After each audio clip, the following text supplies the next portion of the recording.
Your game, sir. Why, thank you, Myth. Let's see. I'm getting hints of a predetermined savior with amnesia who can destroy an entire army with one go with overtones of something.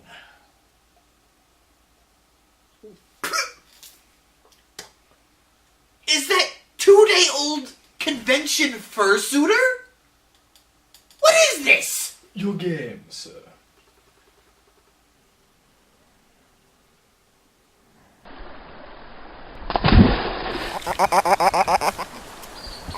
Look at this game. No, I'm fully serious. That's how we're starting this out. Look at it. This game is beautiful. Gorgeous backgrounds, interesting enemy and character designs, fluid animations, interactive scenery, and all that with tight and responsive controls, and mostly well put together puzzles to find secrets. So, what amazing team worked on this game? Dean Dodrell. And only Dean Dodrell. Outside of the voice acting, one man did all of the work that you see in this game. He's a self-taught animator who had previous experience in the gaming industry who wanted to set out on his own to create an independent film. He decided to also create a game, presumably to help create interest in the movie, thinking it would only take 3 months. How he thought that with experience in the industry, I'm not sure, but when the project went over time, he didn't give up on it.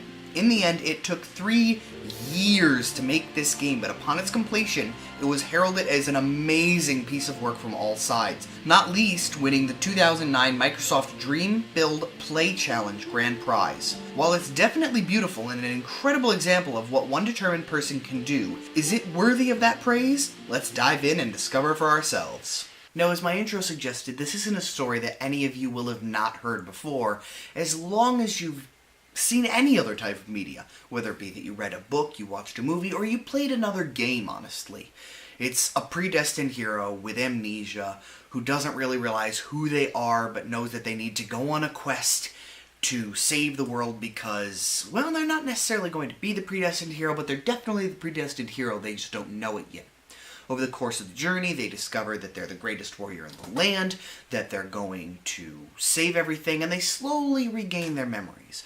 Up to a point where there's a realization, a sudden dramatic moment where all their memories come flooding back. Most of the time they did something really horrible in their past and they have some kind of crisis of self that they need to overcome before they can rescue the entire world. There's usually a comedic sidekick. They'll usually be met at the beginning of the game. They'll help the hero through that crisis of identity, and then they'll rescue the hero's life at the end of the story, usually saving everything in the long run and proving their worth as more than just comedy. It's a tale that's been told 100 times before, and it'll be told 100 times again. Lord of the Rings has the same basic plot as Harry Potter 7. A young, innocent protagonist ends up in possession of an object of great power created by that evil and must travel the land to destroy it. Every time the hero touches the object, he becomes a bit closer to evil, slowly losing his grip on self, leading to a giant climactic battle between the nameless forces of evil and the characters that we have grown to love over a series. What makes a difference is how the stories are told. The little ripples of nuance and character that spread out and create a different and unique feeling in each story from the base starting point. Dust opens with the titular main character waking up. He can't remember who he is or how he got in this lovely forest, but almost immediately, a flying talking sword named Ara comes down and starts talking to him. It is then followed by an orange musclid with wings. This is Fidget the Nimbat, protector and guardian of the magic sword. She's our comedic relief, as is instantly apparent from her voice. Stop! Stop right there! I had expected that it would be horrible putting up with Fidget for the course of this game, but actually, within a couple of minutes of meeting her, the way that her lines are delivered and the way that she and Dust play off of each other make her never hit that annoying level and actually make her a very funny and interesting character. Now, never laugh out loud levels of funny, but definitely enough to bring a smile to your face. And in general, I would say that that's a lot of where the charm and connection to this game come in, is through the voice acting. Every character is voice acted, and for the most part, really well voice acted. I mean, there's a lot of other small teams that create games that either eschew voice acting altogether, or they only voice act the main characters, or worst of all, they just have horrible voice acting. Heck, there's a lot of big budget games with horrible voice acting. But in Dust, each character sounds distinct, interesting, and engaged with their surroundings. It makes a lot of difference in helping the player to care about the characters they're interacting with, as well as the plight that Dust himself is going through. Oh, right, as Dust tries to figure out who he is, the less sense any of it makes to him. He has moments where he feels the urge to say cruel, horrible things, or to do things to hurt other people, but he doesn't know where they come from. Without anything better to do, we start carrying out job requests for the town we found ourselves nearby. We meet a mysterious shopkeeper that'll buy at a high price, and a bunny girl who instantly has the hots for us, and a young bunny boy who wants us to check on his girlfriend in one town over, since he can't go out himself due to all the monsters that have appeared. Alright, yeah, let's just hop over to the other village, and... Oh dear, she dead, buddy. You fight off the crazy creature that's setting fire to everything, killing him. He seems to know you, but he bites the bullet before you can get anything out of him. Wait, there are no guns in this world. Bites the sword? Nah, that sounds like something else. Bearing bad news, you return to the town and give the news to the bunny boy, only for part of the town to explode. The underground has opened up to present us with a new area. Following it down, you find a society of frog people. They instinctively don't trust you at first until you offer to find out what happened to their water. The father of one of the only children in the village is dying, and without the healing water from the mud pots that the village is named after, his life will draw to an end. Heading down even further underground, we confront a goddess who controls the waters of the land. She felt the pain and suffering that General Gaius was spreading on the land above as he committed genocide against all Moonbloods. What's a Moonblood? Well, you know how the art style of animals given human characteristics and then drawn out in that anthro form is furries? Well, if you take the furred animals and you do that with a reptile or any other creature with scales, it's a scaly, or in this game, a Moonblood. For some reason, Gaius decided that they needed to be wiped off the face of the earth and has been purging them until only a single tiny village remains. In response to the feeling of all the bloodshed in the world above, the goddess gave in to the darkness and attempted to stop the general's march on her own. She stopped all water flowing in the world both above and below. Without water, an army couldn't keep marching, so it's clear where she's coming from. Her choice is costing innocents their lives as well, but she simply won't listen, so we must beat the truth into her. But of course, we're awesome, so we get it done. The water is restored, and we can return to Mudpot to visit the recovered He held on as long as he could, but it just wasn't enough. But we've saved the water. We fulfilled the quest to save him. We're the hero here. It was just his time. We're the hero, though. I mean, we completed the mission. You always get the result when you complete a mission. Even with Bunny Boy's girlfriend, it turned out that she miraculously was okay out of all the other people in the town. We just had to go rescue her on another mission. But this one time... We did everything we were supposed to. This is my first time playing through this game. I didn't think it would really do this to us. I've never played a game that did this to us before. I mean, even in The Darkness 2, it had a really sad ending, but we still saved Jenny. We still completed our mission. And in fact, the only reason that it ended so sadly in the long run is because the publisher was an idiot and just dumped the franchise. But that's a matter of a publisher just being an idiot, not a developer actually being that brutally honest. There's nothing more we can do, though, aside from bring his son Snow so that he can see his father one more time. Myth's cutting onions over there. I'm fine.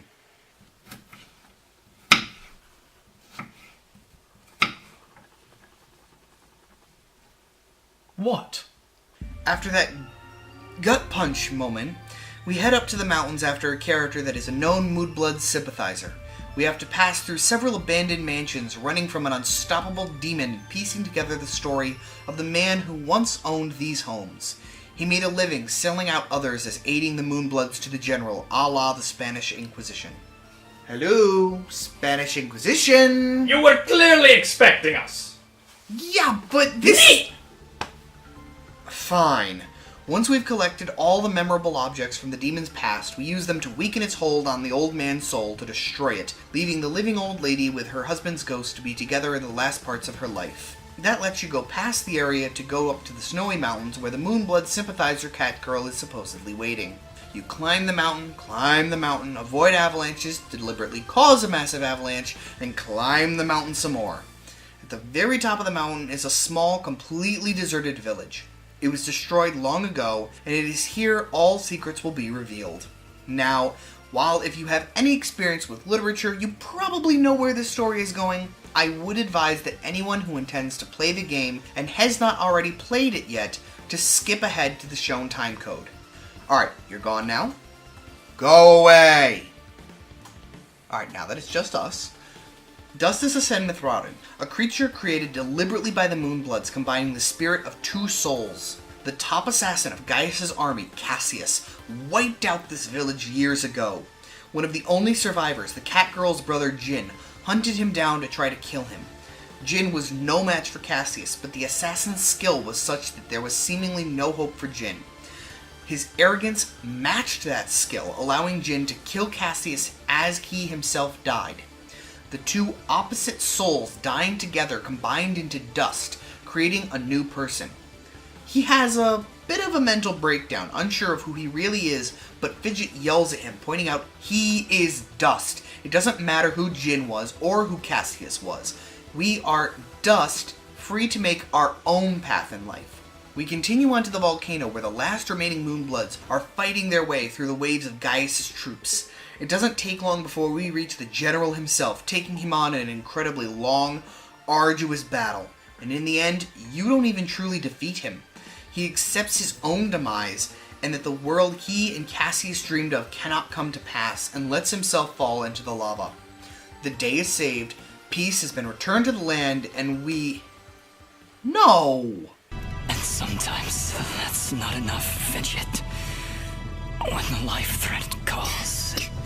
No! I beat the game! I have shaken off way worse damage than this. Heck, I have a resurrection stone on me still. Nobody expect. Oh. Sorry.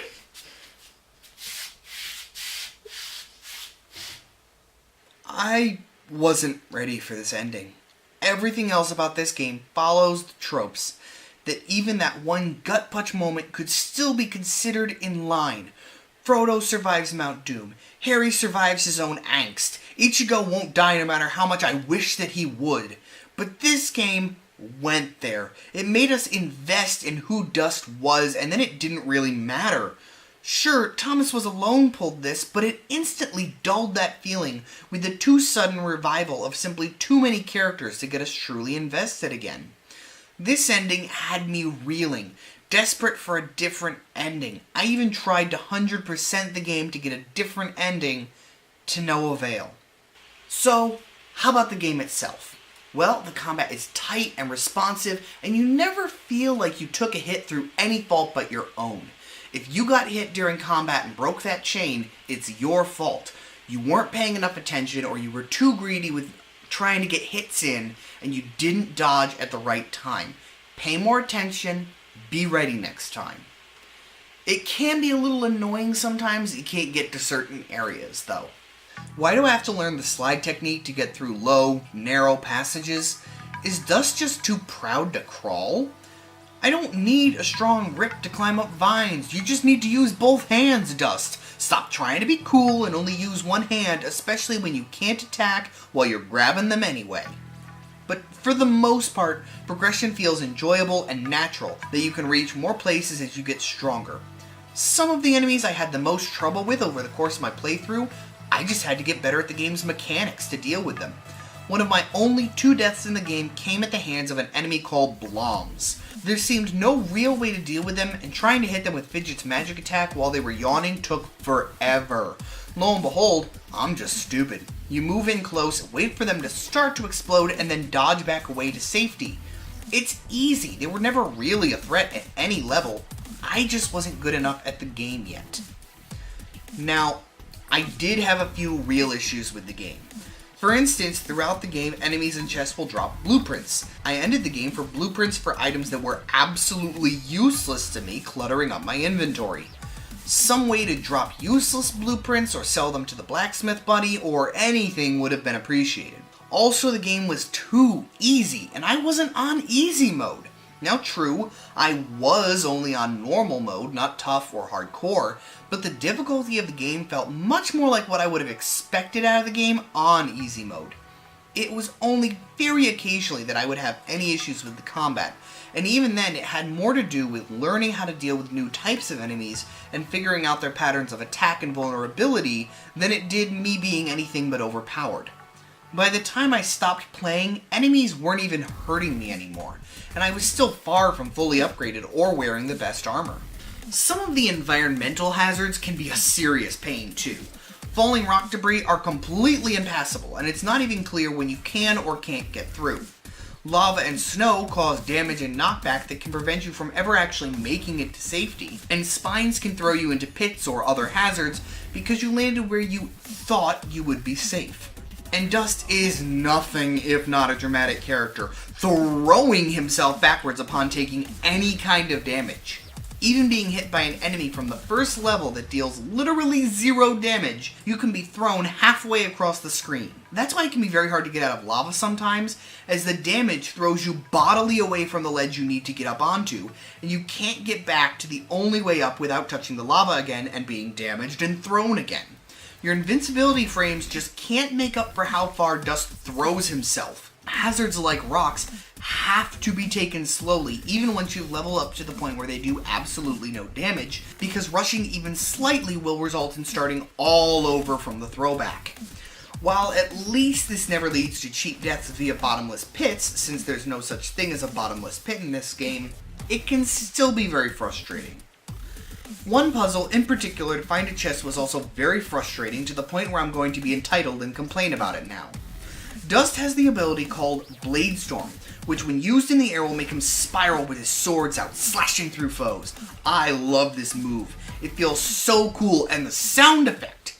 When Dust starts swinging that sword, you don't want to be anywhere near him. Have you seen the screen? He just goes... Exactly. Thank you, Fidget. But every now and then it'll shoot you up into the sky with no explanation or reason. There's no way to predict how or when this will happen, you'll just sometimes go for a bit of a flight. One map, on one screen, to reach one chest, you must deliberately pull off what I had until that point thought was a glitch. There is no way to know that's what you need to do in order to find the chest, except to have it happen by accident like always, or look it up in a guide.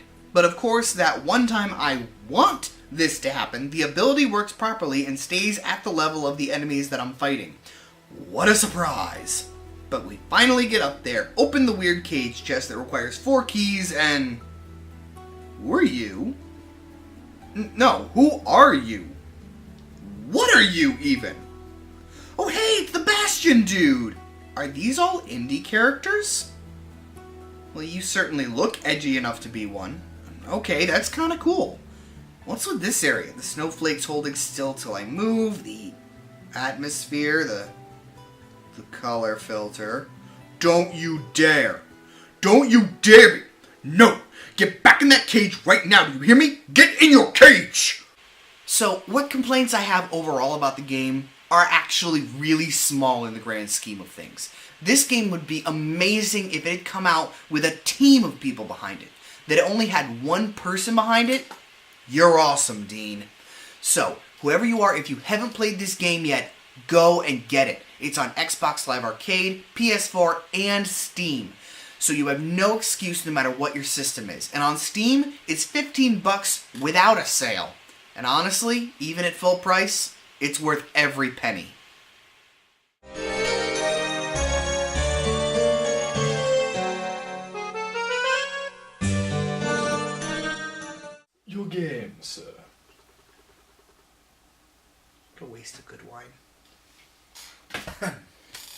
No, sir, that is 2-day-old convention fursuiters, not one. Couldn't I just go like this? Yes, you can. Thank you.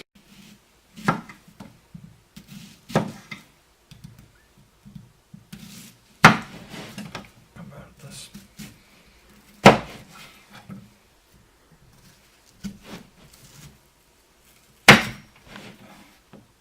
What? I wasn't up to your face yet, and you have to have swallowed the bread. Yeah, I know.